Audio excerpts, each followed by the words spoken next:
ನಾನ್ ಹೋಗ್ತಾ ಇದ್ದೀನಿ. ಹೋಗ್ ಬರ್ತೀನಿ ಅಂತ ಕೂಡ ಹೇಳಲ್ಲ. ಯಾಕಂದ್ರೆ ಅವ್ರು ಕಳಿಸ್ತಿರೋ ಜಾಗದಲ್ಲಿ ನಾನ್ ಬದುಕಲ್ಲ ಅಂತ ನನಗೂ ಗೊತ್ತು. ನನ್ಕಿಂತ ಚೆನ್ನಾಗ್ ನಿಮಗೂ ಗೊತ್ತು. ನನಗ್ ಅನ್ಯಾಯ ಆಗ್ತಿದೆ. ಅದನ್ನ ನಾನು ಹೇಳಕ್ಕಾಗಲ್ಲ. ಯಾಕಂದ್ರೆ ನನಗ್ ಮಾತ್ ಬರಲ್ಲ. ನನಗಂತ ಮನೆ ಇರ್ಲಿಲ್ಲ.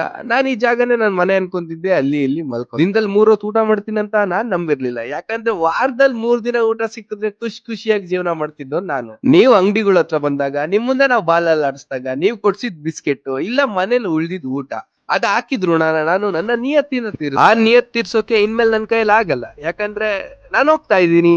ಸರಿನಾ? ನೋಡಿ, ಯಾರಾದ್ರೂ ರೋಡಲ್ಲಿ ಹೋಗ್ಬೇಕಾದ್ರೆ ನಿಮಗೆ ಕಲ್ಲಲ್ಲಿ ಹೊಡೆದ್ರೆ ಇಲ್ಲಾಂದ್ರೆ ಏನೋ ಒಂದ್ ಮಾಡಿದ್ರೆ ತಾನೇ ನೀವು ತಿರುಗಿ ಬೀಳೋದು. ನಮ್ ಜೊತೆನೂ ಹಾಗೆ ಆಗಿರುತ್ತೆ.